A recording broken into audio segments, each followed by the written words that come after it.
কবরে তো প্রশ্ন সবাইকে করা হবে, কিন্তু এমন কিছু মানুষ রয়েছে যে মানুষগুলোর কবরে কোনো প্রশ্ন করা হবে না, তার মানে ডিরেক্ট জান্নাত। আরো জোরে বলেন,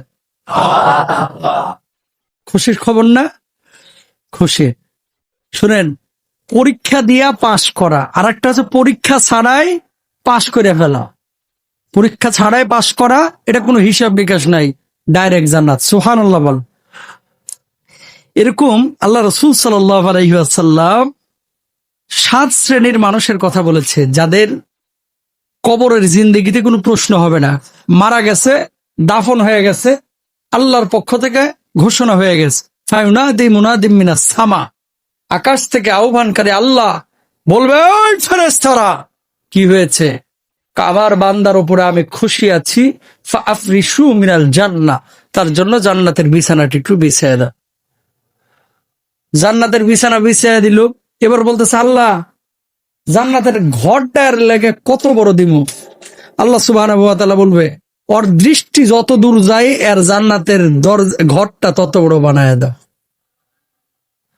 শুনেন, দৃষ্টি তো মিনিমাম 1-1.5 কিলো যাইতে পারে যদি ফাঁকা জায়গা হয়, যায় না? দূরে যাইতে পারে। কক্সবাজার সমুদ্রে যারা গিয়েছেন, এ পাশ থেকে ওই পাশ তাকাইলে মনে হয় খালি সমুদ্রের সাথে আকাশ মিলে গেছে। একবার মনে হয় যে সমুদ্রের আকাশ চুমা দিচ্ছে, আর একবার মনে হয় আকাশ সমুদ্রের চুমা দিচ্ছে, ঠিক না? এই যে এত বিশাল বিস্তর এলাকা, আপনার দৃষ্টি যত দূর যাবে আল্লাহ বলবে যে এর জান্নাতের বাড়িটা তত বড় বানায় দে, এর ঘুম পড়ায় দে। সুবহানাল্লাহ। তারা কারা? দেখেন, 1 নম্বর আল্লাহ রাসূল বিশ্বনবী সাল্লাল্লাহু আলাইহি ওয়াসাল্লাম বলছেন, ইসলামী রাষ্ট্রের ভূখণ্ড বা সীমান্ত যে সমস্ত সেনারা পাহারা দেয়, এই ভূখণ্ডকে রক্ষার জন্য যারা জালেমের হাতে, আততায়ীর হাতে যারা শহীদ হয়, আল্লাহ রাব্বুল আলামিন এই মানুষগুলোকে কবরের জিন্দেগিতে কোনো প্রশ্ন করবেন না। বলুন সুবহানাল্লাহ। 2 নম্বর, ওমান মাতা ফি সাবিলিল্লাহ, যে ব্যক্তি আল্লাহ রাব্বুল আলামিনের রাস্তায় লড়াই করে শহীদ হয়েছে, বাল আহইয়াউন ইনদা রাব্বিহিম ইরজাকুন, বরং তারা জীবিত। ওয়ালা তাকুলু লিমান ইউকতালু ফি সাবিলিল্লাহ, এদেরকে তোমরা মৃত বলো না। আল্লাহর জমিনে আল্লাহর দিন কায়েমের জন্য যারা শহীদ হয়েছে, যারা কোরআনের বিধানকে কায়েমের জন্য, নবীজির সুন্নাহকে কায়েমের জন্য আল্লাহর রাস্তায় লড়াই করে জীবন দিয়ে দিয়েছে, আল্লাহ রাব্বুল আলামিন এই মানুষগুলোকে কিয়ামতের ময়দানে বিনা হিসেবে জান্নাত দিবেন। আর মৃত্যুর পরে কবরে কোনো প্রশ্ন ছাড়াই তাদের জন্য জান্নাত নির্ধারণ করে দিবেন। কয় নাম্বার গেল? 3 নম্বর, যারা রাতে নিয়মিত সূরা মুলক পড়ে, আল্লাহ রাসূল সাল্লাল্লাহু আলাইহি ওয়াসাল্লামের সাহাবী হযরত ইবনে আব্বাস রাদিয়াল্লাহু তাআলা আনহু বলেন, এক সময় আল্লাহ রাসূল সাল্লাল্লাহু আলাইহি ওয়াসাল্লামের এক সাহাবী একটি কবরের উপর তার তাঁবু খাটান। তিনি জানতেন না এটা একটা কবর। হঠাৎ বুঝতে পারলেন কবরে একটি লোক সূরা মুলক তেলাওয়াত করছে। সে তা পাঠ করে সমাপ্ত করলো। বিশ্বনবী সাল্লাল্লাহু আলাইহি ওয়াসাল্লামের কাছে আসলেন, হে আল্লাহর রাসূল, আমি একটা কবরের উপরে তাঁবু খাটিয়েছিলাম, আমি জানতাম না এর নিচেই কবর আছে, কিন্তু সেখান থেকে সূরা মুলুকের শব্দ আমি পাইলাম। আল্লাহর নবী বললেন যে ওই কবরের মধ্যে যে ব্যক্তি শায়িত ছিলেন তিনি নিয়মিত সূরা মুলুক তেলাওয়াত করতেন। কেউ যদি রাত্রিকালীন সময়ে নিয়মিত সূরা মুলুক তেলাওয়াত করে, আল্লাহ রাব্বুল আলামিন এই সূরাকে তার জন্য নাজাত দানকারী বানায় দিবেন। সূরা মুলুক নিয়মিত রাত্রিবেলায় তেলাওয়াত করবেন। রাত্রিবেলায় তেলাওয়াত করে যদি এর মধ্যে মারা যান, এই সূরা মুলুক কবরের সিকিউরিটি গার্ড হয়ে যাবে। সুবহানাল্লাহ। কবরের কি গার্ড? Security guard. রাইফেল নিয়ে দাঁড়াবে। রাইফেল না, দুনিয়ার রাইফেল না। কি করবে?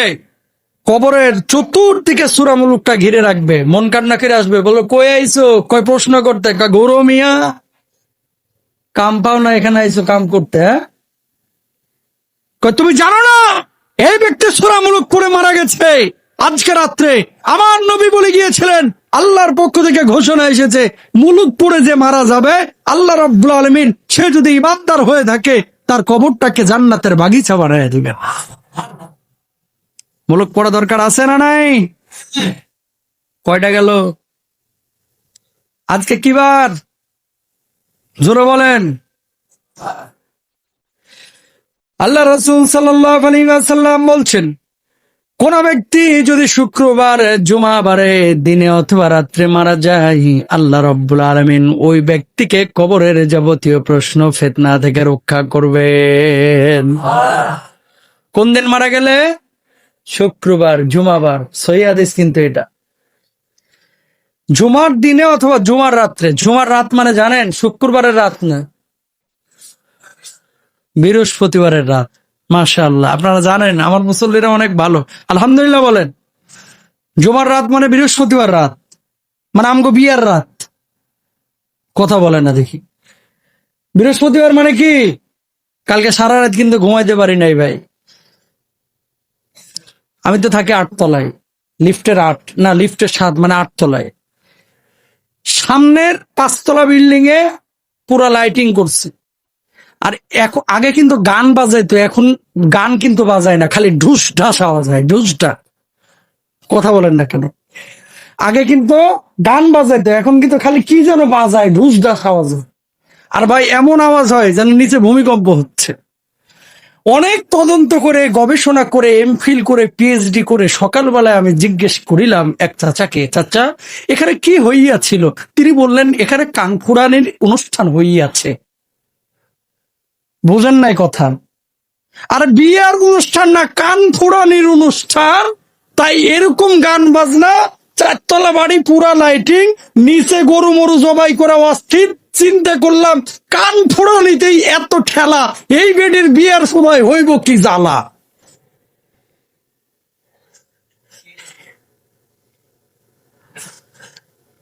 কথা ঠিক কিনা? কান ফুরানিতেই সারা রাতের ঘুম হারাম, পুরা অস্থির। তাহলে এটার যখন বিয়ে হবে, আল্লাহ এরা হেদায়েত দান করো, আমিন বলেন। বাচ্চার তো আর দোষ নাই, দোষ হচ্ছে বুড়িয়া গুলা। তোরা কে কইছে কান ফুরানিতে এত বড় আওয়াজ করতে? সারা পৃথিবীর বুকে এত আইন আছে, বাংলাদেশেও হয়তো বা আছে, বিশ্বাস করেন এই জায়গাটায় কেউ প্রয়োগ করতে পারে না। কই একদিনই তো, আরে কত মানুষ তাহাজ্জুদের নামাজ ফজর পর্যন্ত পিটাইছে, ফজর পর্যন্ত। কানের মধ্যে যে ভাইরাস হবে না, তখন আবার হুজুরের কাছে দৌড়াইবে পানি ফোড়ার লেগে। কথা বলেন না কেন? এখন এগুলো করবে, মানুষের মনে কষ্ট দিবে, আর হুজুরের কাছে দৌড়ে আসবে কখন? যখন ভাইরাস ঢুক। আল্লাহ হেদায়েত দান করুক। এই সমস্ত মুসল্লিরা, ভাইরা আমার, আপনাদের কাছে রিকোয়েস্ট, গানের যদি এত শুনতে আপনার মন চায়, ঢুস ঢাস আওয়াজ যদি এতই ভালো লাগে, নিজের লুঙ্গির নিচে দিয়ে রাখেন বক্স। আল্লাহ দোহাই লাগে অন্য মানুষকে কষ্ট দিয়েন না। কথা বলেন না কেন? আপনি জানেন আমার মাথায় মগুর দিয়ে মারলেও এত কষ্ট হইতো না, সারা রাত যে কষ্টটা হয়েছে। শুধু আমার বলে না, এরকম অনেক মুরব্বী আছে যারা সহ্যই করতে পারে না, এদের কষ্ট হয়েছে, ঠিক কিনা? তো আপনি আর একজনের কষ্ট দিয়ে নিজে ঢুস ঢাস কি কয়, এটা ডিজে না কি মনে হয় কয়? হ্যাঁ ডিজে। কোন গান নাই কিন্তু, খালি দেখছি ঢুস ঢাস আরে চলতেছে, কোন গান নাই। আস্তাগফিরুল্লাহ, আস্তাগফিরুল্লাহ। কোথায় যাচ্ছে মুসলমান? যে জুমার রাত্রে মৃত্যুবরণ করলে কবর আযাব মাফ, সওয়াল জবাব মাফ। এই জুমার রাত্রে তুমি ঢুস ঢাস আর ডিজে করলা, তোমার মৃত্যু ওই ডিজের সাথেই যেন হয়ে থাকে। আল্লাহ হেদায়েত দান করুক। এ রাত্রে যদি আপনারা বিয়ে শাদীও কেউ করেন, আরেকজনের কষ্ট দেন না প্লিজ, দোহাই লাগে, হাতটা জোর করে বলে। আপনার না হলে কাম নাই, আজাইরা বসে থাকেন, অনেকের কাম আছে, অনেকে রাত্রে তাহাজ্জুদের নামাজে আল্লাহর কাছে হাত তুলে, বিশ্বাস করেন হাতটা তুলে অনেকে কান্নাকাটি করতেছে, আর তুমি ঢুসঢাস করতেছো, চোখের পানি প্রত্যেকটা অভিশাপ হয়ে পড়বে। কষ্ট দিয়েন না ভাই। এত গান শুনতে ইচ্ছা হলে নিজের ভিতরে বল্টু লাগায় নিজে শুন, নিজে শুনে আরেকজনের জোর করে শুনাইতে তোমার বলছে কেনা?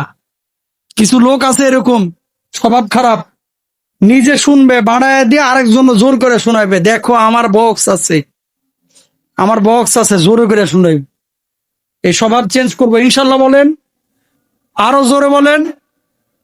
আর যাই হোক, অন্তত আপনারা শুদ্ধ হন ইনশাআল্লাহ। আল্লাহ তৌফিক দান করুক। তো যেখান থেকে কথাটা বলতেছিলাম, জুমার দিনে অথবা রাত্রে যারা মৃত্যুবরণ করবে এদের কোনো আযাব গজব হবে না। ওমান মাতা ফিল মাদদুনি ফাহুয়া শাহীদুন।